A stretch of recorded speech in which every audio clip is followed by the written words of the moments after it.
Smile for the camera! My cousin Heather shouted, holding up her phone. The dining room was glowing under the warm chandelier light, the table packed with food, candles flickering, and everyone sitting shoulder to shoulder. But no one was looking at me with love. It was my birthday, yet I felt like a stranger in my own family's home. Before we begin, drop a comment and tell us where are you from and from which city you're watching our videos.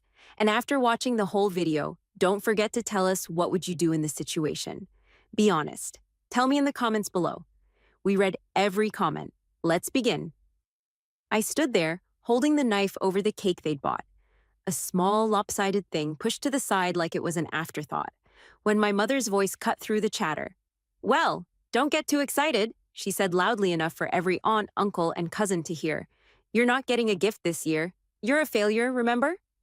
The room went silent for a split second. Then a few people laughed. I felt my chest tighten, my ears burn. My mother, Donna, leaned back in her chair sipping her wine, a smug little smile tugging at the corner of her mouth. "You've done nothing with your life. Gifts are for people worth celebrating." Her words sliced through me harder than any insult from a stranger could have. This was my own mother. My hands shook slightly as I set the knife down. "You're seriously saying this? In front of everyone?" My voice cracked, not from weakness, but from the sheer weight of humiliation. "Why not?" Donna shrugged, taking another sip. "Maybe it'll motivate you to finally get your act together. Everyone here knows you've been coasting. No career, no real accomplishments, just wasting your time." I could feel my Uncle Peter smirking at the end of the table. My cousin whispered something to her boyfriend and snickered. I wanted to walk out, but I stood frozen, staring at my mother, trying to process how she could be so effortlessly cruel. "Mom," I said slowly, "you don't know the first thing about my life right now?" "Oh, please," she scoffed. "Don't act like you're secretly building some empire. You've got nothing, and everyone here knows it. You should be grateful I even invited you tonight." Something inside me snapped. Not in anger, but in clarity. I looked at each person at that table, memorizing their faces, their smirks, their whispers. If they wanted to believe I was nothing, fine. I cut a single slice of cake, set it on a plate, and slid it across the table. "Enjoy," I said quietly. Without another word, I turned and walked out. No one followed me. Outside, the winter air bit into my skin. My breath fogged in the night as I reached my car, an old Honda with a dent in the fender. My fingers trembled as I unlocked it, not from the cold, but from holding back the tears that wanted to fall. By the time I got home, my husband, Michael, was sitting on the couch in his suit, his tie loosened. He stood immediately. "You're early?" "What happened?" I told him everything. Every word, every laugh, every look. His jaw tightened.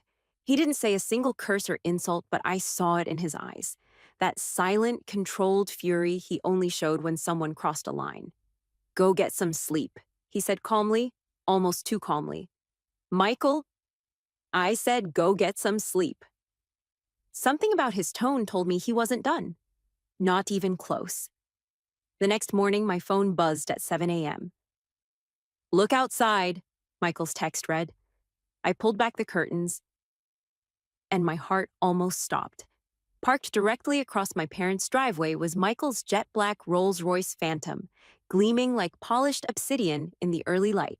He was leaning casually against it, wearing his tailored coat and dark sunglasses, as if he'd just stepped out of a magazine cover. From the window, I could already see my mother at the front door, robe half-tied, hair a mess, standing frozen in confusion. Michael glanced up, caught my eye, and smirked, the kind of smirk that promised this was only the beginning. The engine's low purr carried across the quiet street like a warning. Neighbors' blinds lifted. A jogger slowed, pretending to stretch while sneaking a look at the Rolls, the man in the coat, the woman stepping out of the front door in a robe she usually reserved for Christmas photos. Donna stopped on the porch and pinned her gaze on Michael as if she could peel him back with a look. "You can't park there," she snapped. "You're blocking our driveway." Michael glanced at the driveway, then at the curb. "I'm not parked," he said, voice easy. "I'm idling. I'll move in a minute." She blinked, thrown by how calm he was. "Then move now." I'd walked out by then, my coat over pajamas, hair in a loose knot, throat still tender from the words I swallowed last night. Michael opened the passenger door and held out his hand. I stepped to him, and he didn't even look at Donna as he threaded his fingers through mine. He looked only at me. "You ready?" he asked, like we were about to walk into something we'd planned together. "For what?" I asked. He smiled. A quiet, controlled smile I'd come to recognize over the years. The one he wore when he'd already done the homework and set the chessboard. "For the conversation you shouldn't have to have, but we're going to have it, on your terms." My father, Mark, came out behind Donna, tugging at the belt of his robe, eyes scanning the car like price tags were floating around it. "What is this?" he demanded. "Some kind of stunt?" Michael finally turned to them. "Number this is respect. It's also clarity." Donna scoffed. "Respect? You showed up at dawn to brag about a car." "Bragging," Michael said evenly, "is what you did last night. You held court and humiliated your daughter on her birthday. I'm here to make sure that never happens again." Her laugh was sharp and short. "Oh, please. She's sensitive. She always has been." "Sensitive," I said, my voice surprising me with its steadiness, "is not the same as being treated like trash by your own mother." Donna's face twitched, one of those small, involuntary flashes of real emotion that slips free when you're certain you're still wearing the mask. "Watch your tone." Michael's hand squeezed mine before I could answer. "She's going to speak however she needs to," he said, "and you're going to listen. For once." The front door creaked, and my sister Brianna slid out, phone already up, recording. "This is wild," she whispered to no one, angling for the best shot. "The comments are going to eat this up." Michael looked at her like she was a child holding scissors and didn't know they were sharp. "If you post that, you'll be posting a legal notice too," he said politely. "You don't have consent." Brianna dropped the phone an inch, eyes darting to Donna for a cue. Donna's chin flared. "You don't scare us." Michael shrugged. "I'm not here to scare anyone. I'm here to make something very simple, very public, so there's no confusion later." He turned to me. "Ava, do you want to do this on the porch or inside?" "Inside." The word hit my tongue and went still. That house still smelled like lemon cleaner and the old rug in the den that had outlasted 3 sofas. It also held the version of me that never raised her voice and let herself be rewritten at every family gathering. "Porch is fine," I said. My breath fogged the air and disappeared. "They like an audience anyway." Michael nodded and slid his other hand into his coat. He pulled out a small velvet box, the kind that could hold a ring but didn't, and a thick manila folder with a tab. The jogger had drifted across the street now, pretending to rifle with a shoelace. A neighbor in a quilted vest paused on her stoop with a bag of trash. Our family was a show, and the block had front row seats. Donna's attention flicked to the velvet box. "There it is," she said, mouth twisting. "Flaunting money." "This," Michael said, lifting the box, "is a gift for my wife that she didn't need to earn, justify, or beg for. It's a symbol, something to wear until the sound of the word failure washes out of her bones." He opened it. A delicate gold chain rested inside, a small disc charm catching the winter light. "I don't need jewelry to feel better," I whispered to him, the words barely leaving my lips. "I know." He turned the charm so it flashed toward me alone. Engraved across the disc, "You are not what they say." "It's not for better," he said. "It's for remembering." Donna tried to cut in. "Are we done? Because this is..." Michael raised the folder. "This is why I'm actually here." Mark's eyes snapped to it like it was a subpoena. Brianna leaned forward. I felt my heartbeat drop lower, steadying, as if my body was bracing for impact. Michael opened the folder and revealed a stack of printed emails, screenshots, and copies of receipts. "Last night you told Ava she was a failure," he said, flipping the first page to show an email. "You mentioned she had no career and no accomplishments. Here's a signed contract from the retail brand that hired her to redesign their regional training program last month. The two of you didn't know about it because she didn't feel like explaining her life to people who treat her like entertainment." Donna snorted. "So, one contract," he flipped another page, "and a retainer agreement from a nonprofit, Women Reentering the Workforce, where Ava leads interview prep on Saturdays. They had to twist her arm to accept a stipend because she wanted the funds to go back to the program." He flipped again. "Here's a letter, unsolicited, inviting her to speak at a small business incubator downtown in 3 weeks. They reached out after she helped one of their fellows rewrite a pitch deck in a coffee shop. The porch boards were so quiet I could hear my own pulse in my ears. Donna's lips parted, then flattened. Brianna's phone slid back up by an inch. And this, Michael continued, placing a photocopy on the porch rail so they could see it, is a receipt for the birthday cake you bought her at 8:46 p.m., after most of the guests had already arrived. An afterthought. He didn't look at her when he said it. He looked at me. Donna's face flushed. You went through our finances? No, Michael said. The bakery owner is a friend of mine. Small business owners talk. Mark finally spoke, low and tight. Is there a point? Or are you just stacking papers to feel tall? Michael slid the papers back into the folder. The point is simple. You don't know your daughter. You didn't ask. You performed superiority for a room, and you called it love. Donna's laugh cracked. And what are you, her hero? You sweep in with your rich man car, and the whole block applauds. Michael let the jab pass. I'm her partner, and I'm done watching her bleed for people who treat cruelty as tradition. He looked to me again. Ava, you ready for the part that's actually for you? I hadn't realized I'd been holding my breath. Yes? He took out a second document, thicker, bound with a simple black clip, and handed it to me. The cover page read, Lease Agreement. My name was at the top, a downtown address under it, and the words, Suite 4B, Collins Consulting. What is this? I whispered, turning the first page with fingers that had turned suddenly clumsy. It's yours, Michael said softly, and the soft was not performative. We found the space 2 weeks ago. It's month to month for now, until you want longer. It's quiet, sunlit, and 3 blocks from the transit line. Your clients don't need to meet you at coffee shops anymore. You'll have a door with your name on it, and a small conference table, and a plant you'll inevitably forget to water. I stared at him, eyes burning for a different reason now. Why didn't you tell me? Because I wanted you to be able to walk away from last night with more than a wound. His mouth tilted, just a little. And because it's fun to give you a gift on your actual birthday, not the day after, but your mother stole the night. The silence that followed wasn't empty. It was dense, charged, a sound like pressure releasing from a valve. The jogger stood fully still now. The neighbor with the trash bag hadn't moved.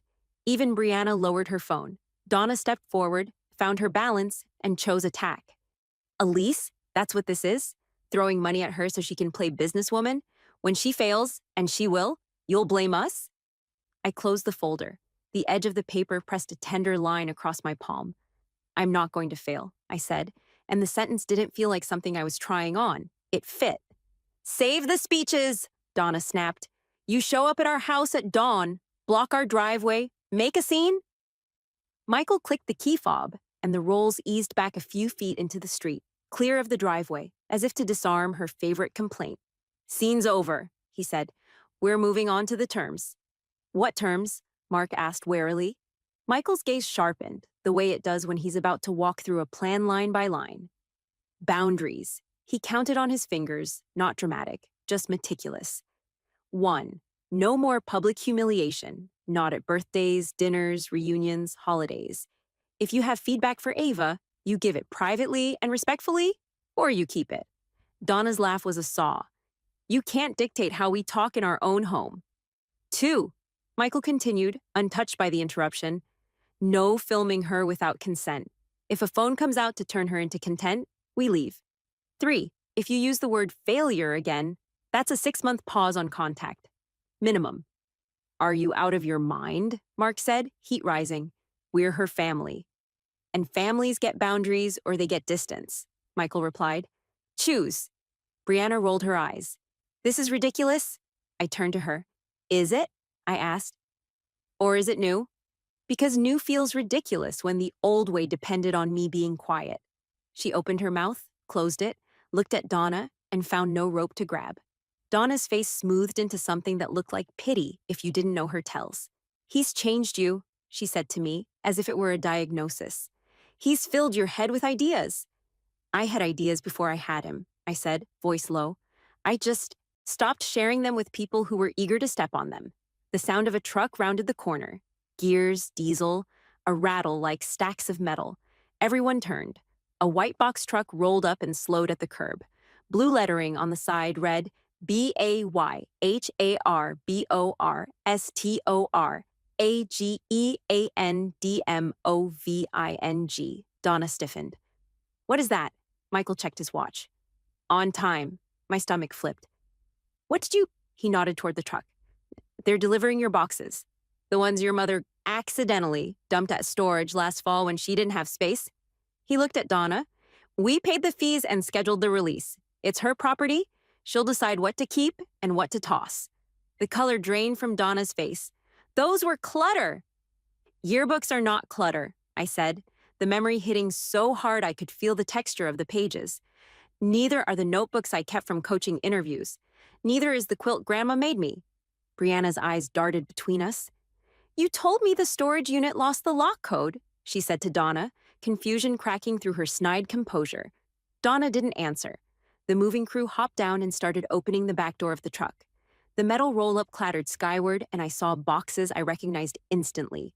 My handwriting slanted along the sides in thick black marker. A box labeled AVA Dash Books slid forward. Another AVA Photos. Another AVA Grandma Quilt. Something inside me, something small and hard that I'd wrapped in too many layers, broke open. Not like a dam, not violent. More like a tight knot finally loosening under warm fingers. Where do you want them?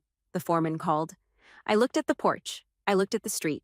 I looked at my parents' faces, Donna's lips pinched, Mark's eyes swimming with calculations, Brianna's uncertainty cascading. And then I looked at Michael, who was not watching the show. He was watching me. Not here, I said, voice steady. We're done storing pieces of me in a place that treats me like a visitor. Michael gave the foreman an address, the new address. Suite 4B. The crew nodded, slid the door down, and climbed back into the cab. Donna took one step forward and pointed at the folder in my hand like it was contraband. You think you're better than us now? I held her gaze without blinking. No, I said. I think I'm better than who you trained me to be. For a heartbeat, no one spoke. The morning felt brighter, not because the sun had risen higher, but because I'd stopped standing in my own shadow. Michael unclasped the gold chain and lifted it, motioning for me to turn. I did. His fingers were warm against the back of my neck. The disc fell against my collarbone with a soft kiss of metal on skin. It wasn't heavy, but it felt like armor. Donna opened her mouth with one more line, one more swing. Then the doorbell inside their house chimed loudly, cutting her off. All four of us turned toward the sound. Who is that? Mark muttered, frowning. Michael's eyes flicked toward the door, that small smile returning for just a second. That, he said, is the next thing. And before anyone could move, the door opened from the inside and a familiar face stepped into the foyer. Someone from last night who hadn't laughed, who'd slipped me a napkin with a phone number and a quiet, call me if you ever need a witness. She looked from me to my parents and back, then lifted a plain envelope with my name written across the front in a neat, careful hand. I figured I should bring this in person, she said. It's about your grandmother, and a letter she left that no one seems to have mentioned. The air shifted instantly.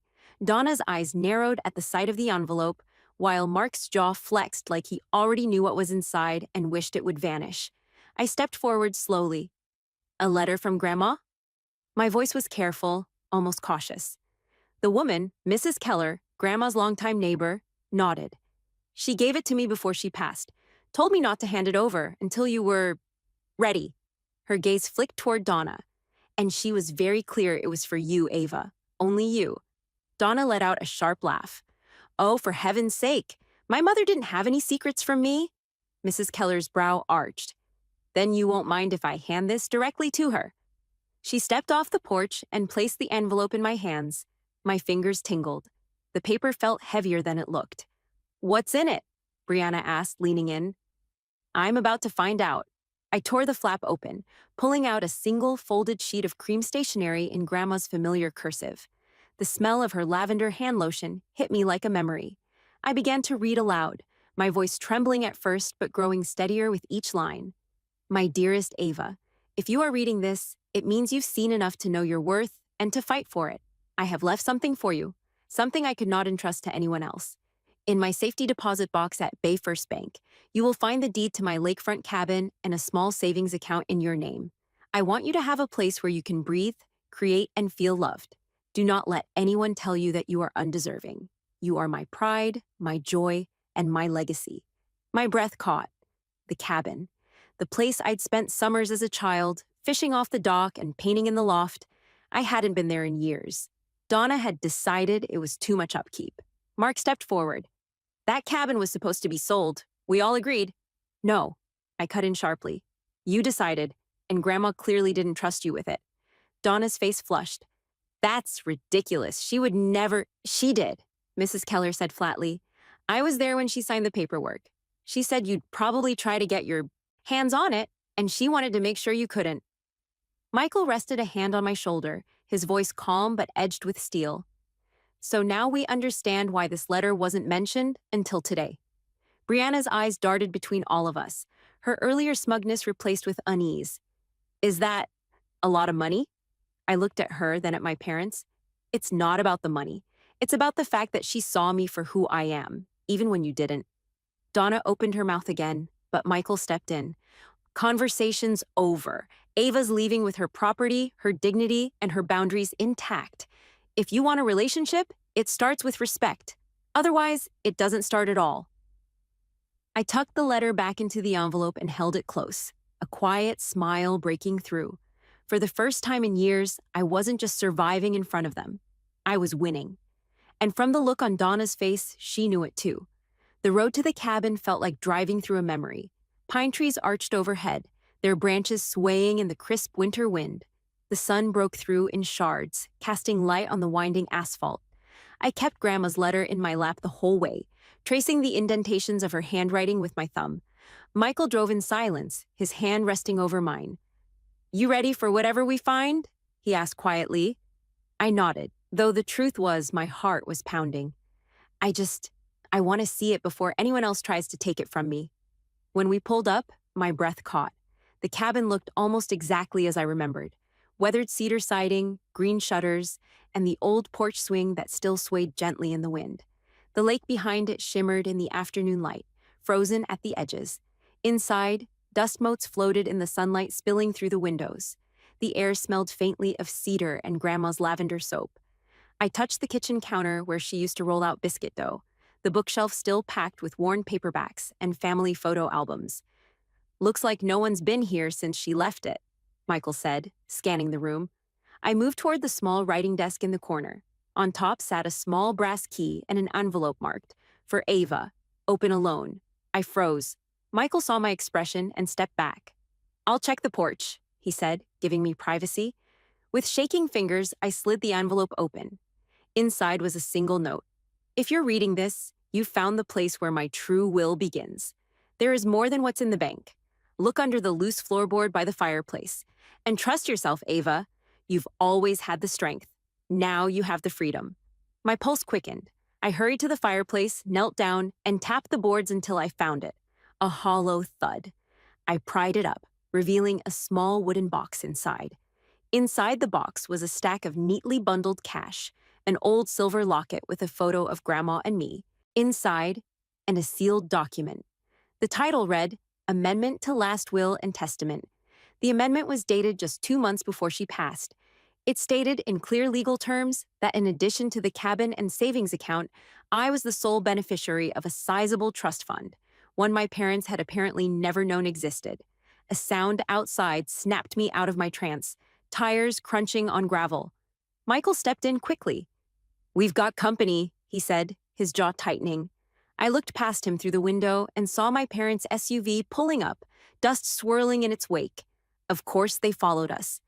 This was about to turn into a confrontation I hadn't planned for, but one I was more than ready to have. The SUV barely stopped before Donna jumped out, slamming the door hard enough to echo across the lake. Mark followed, his face already set in that cold, calculating glare I knew too well. You had no right to come here without us, Donna barked, marching toward the porch. This property is part of the family estate. I stepped outside before she could set foot inside the cabin. It's not yours, I said evenly. Grandma made that very clear. Mark held up a hand like he was the voice of reason. Ava, we just need to review the documents together. If you hand them over now, we can make sure things are fair. Fair? My voice sharpened. You mean like last night when you laughed at me in front of everyone? Or like when you stored my belongings and almost had them auctioned off? Donna folded her arms, her eyes flicking toward the box in my hand. We don't need to drag up old grievances. This is about assets. And frankly, you're not equipped to manage this place or whatever money she left you. Michael stepped forward, his tone calm but lethal. She's more than equipped, and any conversation about ownership ended the moment this document was signed. He held up the amended will, the legal seal catching the sunlight. Donna's face went pale. That's forged. Careful, Michael said quietly. False accusations about a legal document could end very badly for you. I opened the locket, showing her the tiny photo of Grandma and me. She wanted me to have a place where I could be free from you, and I'm going to honor that. Mark's voice dropped, low and bitter. You think cutting us out makes you stronger? You'll regret this when you realize family is all you have. I took a step closer until we were eye to eye. Family is who shows up for you, not who tears you down. I'm done mistaking blood for love. Donna's jaw tightened, but for the first time, she didn't have a retort. She turned toward the SUV, muttering something to Mark. Michael's hand found mine. Let's go inside, he said, leading me back toward the cabin. Before stepping in, I looked over my shoulder one last time. My parents stood by their SUV, both wearing the same expression, realizing, maybe for the first time, that their control over me was gone. The cabin door closed behind me, and I felt it, like the air inside was lighter. The lake stretched out beyond the windows, calm and still, reflecting a sky that looked wider than it ever had before. I wasn't just keeping Grandma's gift. I was keeping me, and they could never take that away again. The music stopped before it even started. I stood at the front of the small, tastefully decorated wedding hall, staring at rows of empty white chairs. My bouquet felt heavier than bricks, my fingers trembling so badly that a rose petal slipped to the floor. The photographer, looking uncomfortable, adjusted his camera like maybe if he fidgeted enough, he could disappear. Before we begin, drop a comment and tell us where are you from and from which city you're watching our videos. And after watching the whole video, don't forget to tell us, what would you do in this situation? Be honest. Tell me in the comments below. We read every comment. Let's begin. Should we wait a little longer? The event coordinator whispered, her eyes darting toward the giant double doors like they might burst open any second with a flood of smiling relatives. I swallowed hard, my throat raw from pretending to smile for the last hour. We've already waited 45 minutes, I said, forcing my voice to sound steady. They're not coming. My maid of honor, Lily, my only real friend in the world, gave me a sympathetic glance and squeezed my hand. They're missing out. Forget them. You look incredible. But my chest burned. They weren't just missing out. They had chosen not to come. Every single one of them. My parents, my cousins, my aunts and uncles. Even the relatives I barely knew but who'd RSVP'd yes months ago. All of them were at my brother's flashy new business launch, the same event my father had been hyping up for months. I had scheduled my wedding for today months before my brother announced his grand opening. My family didn't even pretend to try to split their time. They just told me, you'll understand, it's important for him. And here I was, in a hall so quiet the hum of the air conditioning felt like an insult. The officiant cleared his throat gently. We can still proceed? No, I said, my voice cutting through the awkward stillness. We're not doing this like this. Not when it's supposed to be the happiest day of my life. Lily shot me a worried look. You're calling it off? No, I whispered, tears burning the backs of my eyes. I'm just not letting them take this from me. I picked up my phone from the table where I'd left it earlier, intending to shove it into my clutch. But the screen lit up with a single message. From Ryan, my husband-to-be. Smile. Confused, I looked around, but he wasn't in sight. Then another notification buzzed in, this time from my call log. 63 missed calls, from Mom, Dad, Uncle David, Aunt Karen, home, and even my brother. The same people who couldn't bother to show up. Lily's eyes went wide. What the hell? I opened the first voicemail, my breath catching when I heard my father's panicked voice. Emily, call us back right now. You need to explain what's going on. Before I could process it, Ryan appeared in the doorway. Not in a tux, but in a perfectly tailored navy suit, his jaw tight, his eyes cold. He gave me a small, knowing smile, the kind that said he had already set something in motion. "You ready?" he asked. I stared at him, torn between dread and relief. "Ready for what?" "For the part where they realize," he said, stepping closer, "that they just made the biggest mistake of their lives." Ryan didn't waste a second. He took my bouquet, set it aside, and guided me out of the empty hall without looking back. Outside, the valet pulled up our car. The city air felt colder than it should have. My phone buzzed again. Mom, Dad, Jason, all calling like their lives depended on it. "What's going on?" I asked as Ryan drove off. He smirked faintly. "Your family's launch party isn't going as planned. The bank froze their transactions." My head snapped toward him. "What? Why?" "You remember that loan you co-signed for Jason years ago? Turns out your name is still tied to his company's assets. I just asked the bank to clarify your consent.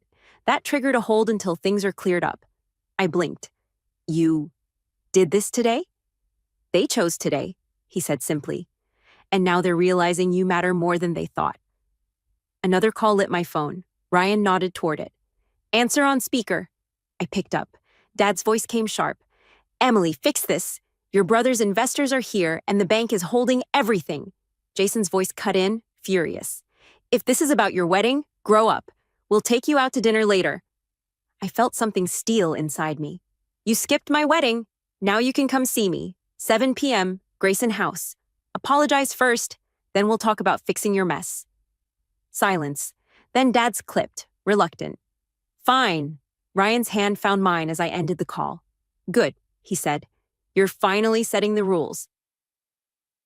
By the time we pulled up to Grayson House, the sun had already dipped low, staining the glass buildings in a pale orange glow. Ryan had chosen the venue well. Neutral, upscale, and very public. It was the kind of place where tempers stayed in check, because too many important people might be watching. Inside, we booked a private glass-walled conference room. The long table gleamed under pendant lights, and the polished floor echoed our footsteps. Ryan wrote 7 p.m. on the corner of the whiteboard, underlining it once. "Punctuality matters tonight," he said. At 6:55, Lily arrived, eyes blazing with loyalty. She hugged me hard. "If they try anything, I'm staying. No one corners you alone."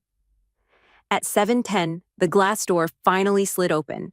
My parents entered first, Dad in an overly formal suit, Mom clutching her purse like it was a shield. Jason followed, his jaw tight, his phone in his hand, and behind him trailed a man in his 50s with a businesslike air, Jason's CFO.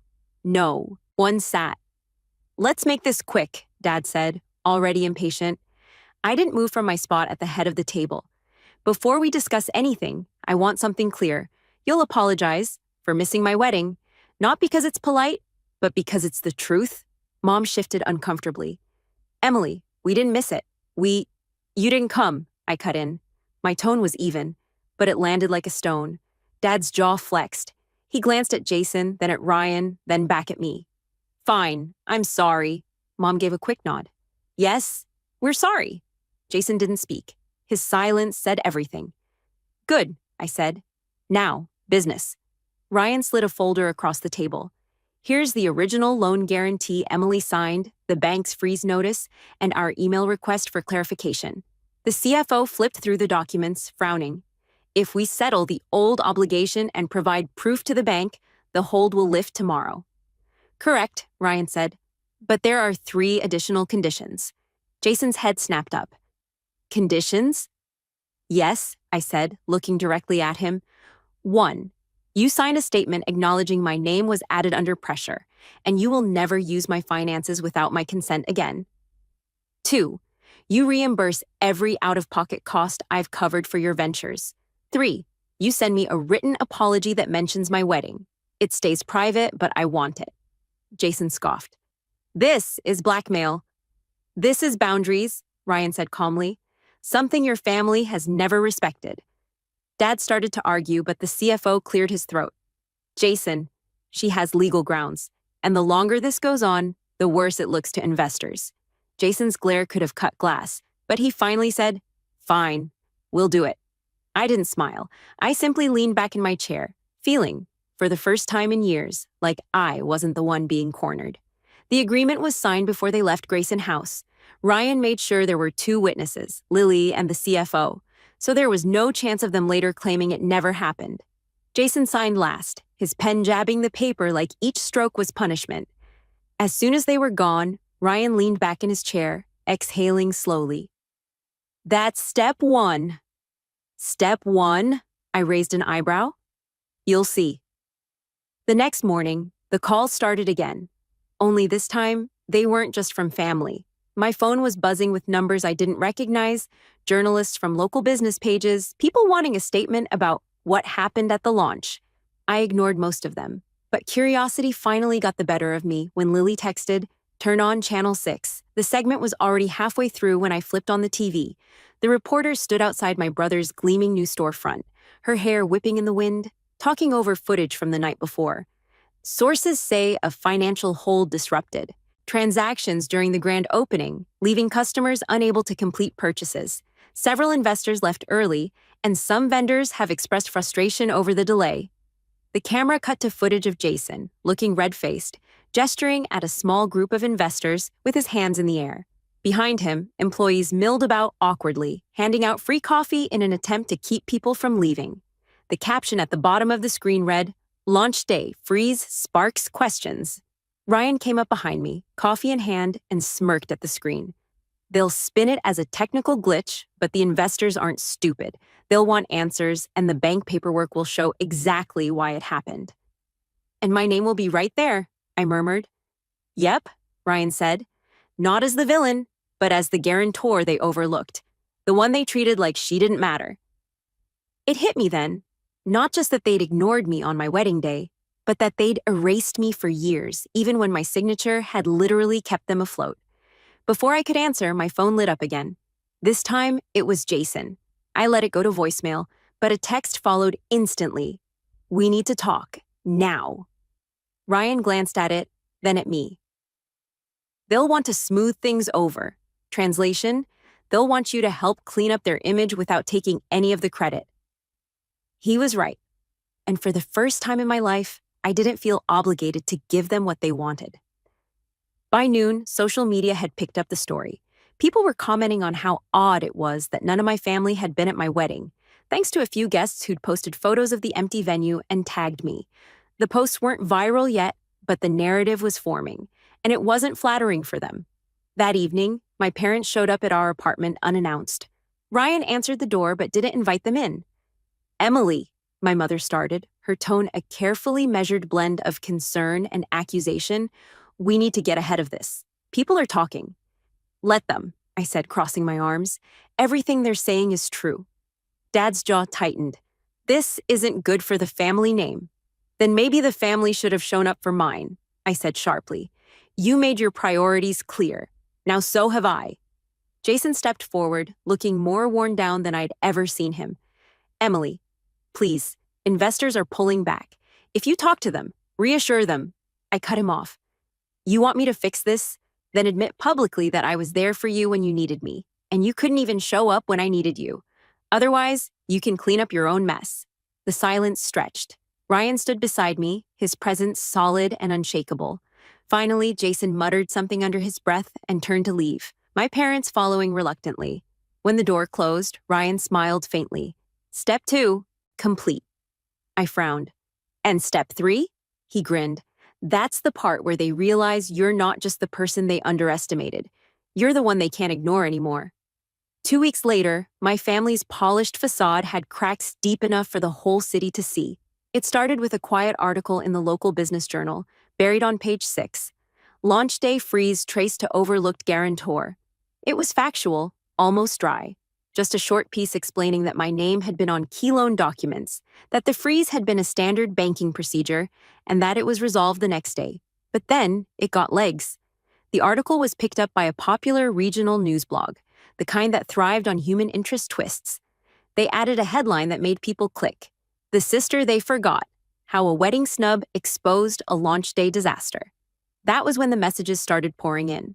Old college friends I hadn't heard from in years, former coworkers, even distant relatives who'd never invited me anywhere suddenly remembered I existed. Half were offering support, the other half wanted the inside scoop. I ignored all of them. Instead, I focused on building something that had nothing to do with my family. Ryan and I had been talking about it for months, turning my small freelance design work into a full studio. Now, with all this attention, it felt like the perfect time. We rented a corner office in a shared workspace, painted it the softest shade of cream, and put my name, Emily Gray Design, on the door. Lily helped me design the logo. Ryan handled the legal filings. I worked late into the night, not because I had to, but because it felt like mine. And then came the gala. Every year, the city's Chamber of Commerce hosted a black tie fundraiser for local entrepreneurs. Jason had been invited to showcase his launch. I hadn't planned to go, but when an invitation arrived addressed to Mr. and Mrs. Ryan Gray, I knew exactly who had pulled the strings. "You're thinking of going," Ryan said one night, watching me twirl the heavy cardstock in my hands. "I'm thinking of showing them," I said, "but not in the way they expect." On the night of the gala, I wore a sleek midnight blue gown that caught the light like water. Ryan looked devastating in a black tux. As we walked in, I could feel eyes turning, whispers starting. My parents were already there, Jason at their side, all of them wearing expressions so tight they could shatter glass. They didn't approach us, not yet. The event moved quickly, speeches, awards, polite applause. Then came the networking. That's when it happened. A group of investors I vaguely recognized from Jason's launch approached me, not him. "You're Emily Gray," one of them said warmly. "We've been hearing a lot about you lately." Jason was only a few feet away, watching, his jaw set. "Yes," I said, smiling. "I run Emily Gray Design. We specialize in branding and digital strategy." They peppered me with questions, asked for my card, and nodded approvingly when I told them about recent projects. It was subtle, but the shift was there. My name carried weight now, separate from his. Finally, my parents came over. My mother's smile was brittle. "Emily, darling, you look lovely." "Thank you," I said, tone neutral. Dad cleared his throat. "We wanted to say we're proud of what you're doing." It sounded rehearsed, like a line they'd agreed on before walking over. "I appreciate that," I replied, "but I'm not doing any of it for your approval." Jason stepped forward. "Emily." His voice was quieter now, almost careful. "I know we screwed up. I can't change that. But maybe we could work together. Your design work could—" "No," I said, cutting him off gently but firmly. "You had years to see me. You didn't. And now I'm not interested in being an accessory to your success story." The silence that followed was thick enough to cut.